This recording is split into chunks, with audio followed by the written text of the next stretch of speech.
everybody. Welcome to Pots, Pans, and Pioneers. Today I'm going to do an update. This is our little temporary cabin that we're staying in. And it used to be a realty office. They haven't taken down the sign yet, but it's got a full bath and one bedroom, a laundry room, a little place for my office, and then a little small living room. It's about a little less than 900 square foot. I call it the tiny house. So it's out in Van Alstyne, Texas. And as you can see, there's some beautiful views. And we made it. We moved in about a week ago, and it took me forever to find my camera. So it's about probably 50 degrees out here. It's a little chilly.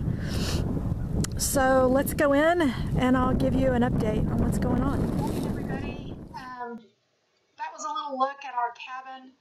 It's a temporary housing that we're doing right now for probably about 3 to 4 months. We're going to wait for the dead of winter to sort of go away. We don't want to move up to the property that we're in the process of purchasing in the dead of winter.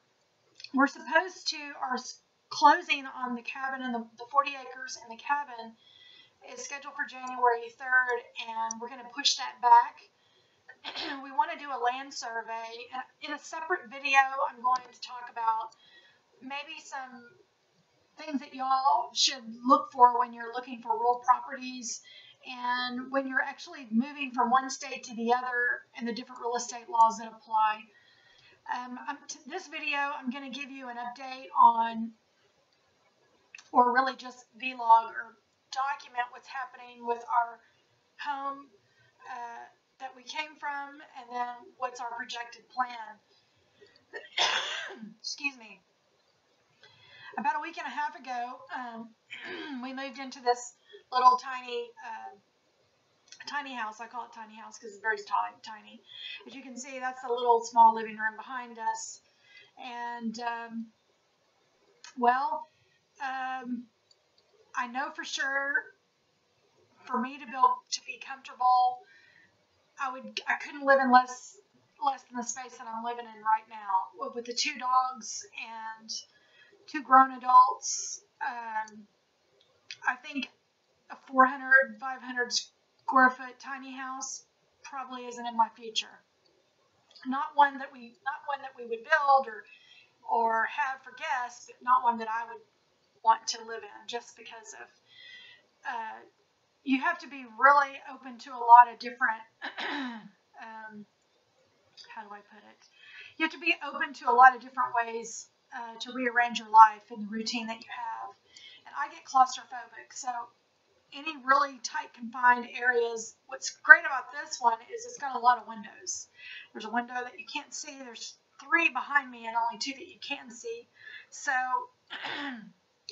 it's been interesting. The hot water heater is like 20 gallons, and that's really tough to do for 2 people.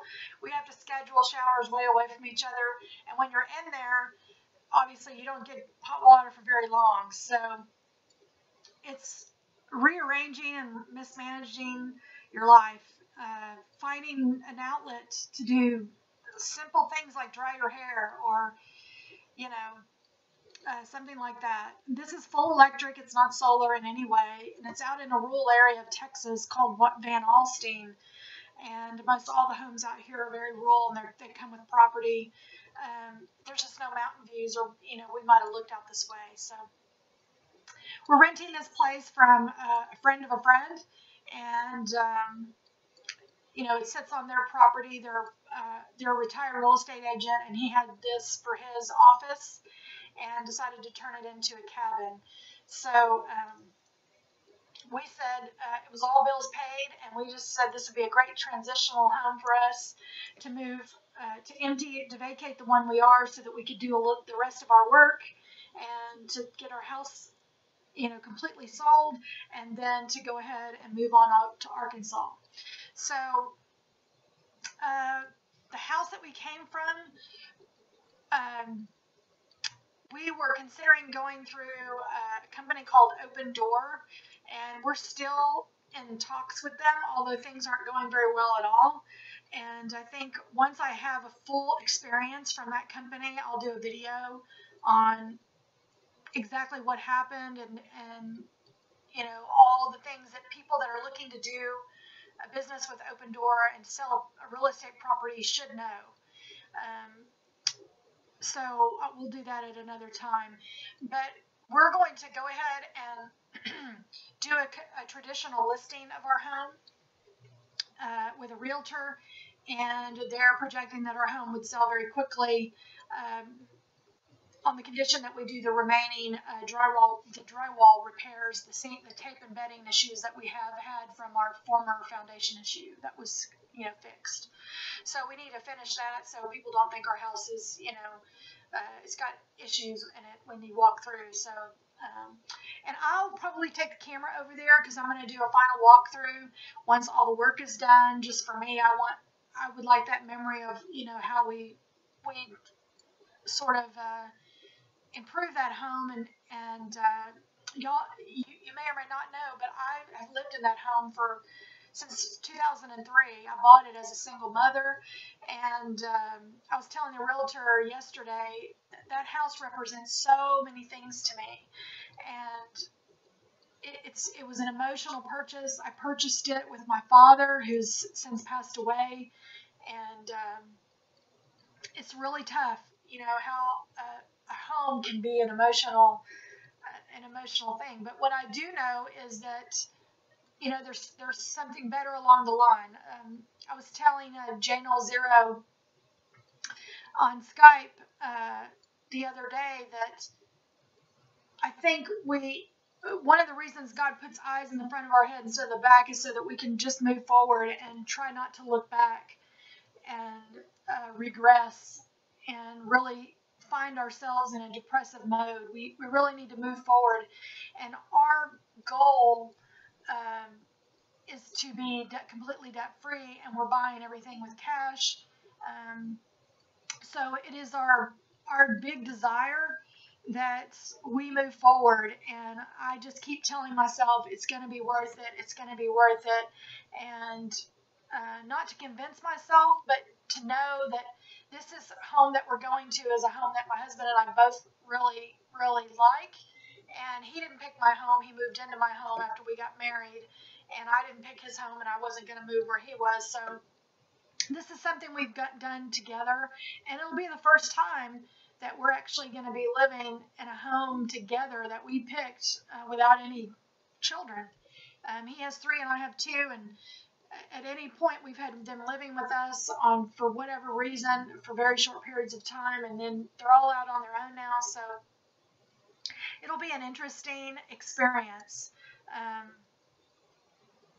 And this property that we're going to, we're hoping to go to is, it's got each of the quarters. I'll have a full-fledged office like this building, and then he'll have his, wood shop and his garage to do whatever he wants. So we'll have ability to go in each other's corner if we find ourselves spending too much time together and become, overwhelmed, which is really nice. And so we have ordered a land survey on the future property, and that's going to push the closing back. And in another video, I'm going to talk to you about all the things that have happened along the way that have been surprising for us. I've never bought a real property before. My husband has, but I've not. But he didn't encounter a lot of these issues, and I think it's really just the way they do real estate in Arkansas is very differently than the way they do real estate here in Texas. So anyway, and business is crazy because of Christmas. I shipped my last garment yesterday to get all my stuff, making sure that everybody got everything for the holidays. As you may or may not know, I manage J0 store, so I fulfill all their orders for their website, and he has had a tremendous amount of orders, go through there, and so I wanted to make sure and get all those things out for Christmas so that people can wake up on Christmas morning and have some J0 gear. That's always really fun. So, but we're looking forward to a great new year, and I know God is in our plans. He's on our minds, and we want to do everything we can to glorify him. And I hope you'll hang out for the journey, and I hope you'll be a part of, what's coming next for us. And I want everybody to have a blessed holiday. Merry Christmas to all of y'all. If I don't get out a video to do that before the end of the year, I want to wish everybody a Merry Christmas. I appreciate all of my subscribers. I appreciate all of your comments. And let's go have a fabulous new year. Let's make it count. Let's try to find people every day that we can bless and be kind. And well, I wish you the best of everything, health and prosperity, and make it a year that you remember fondly. So everybody have a blessed day. Bye-bye.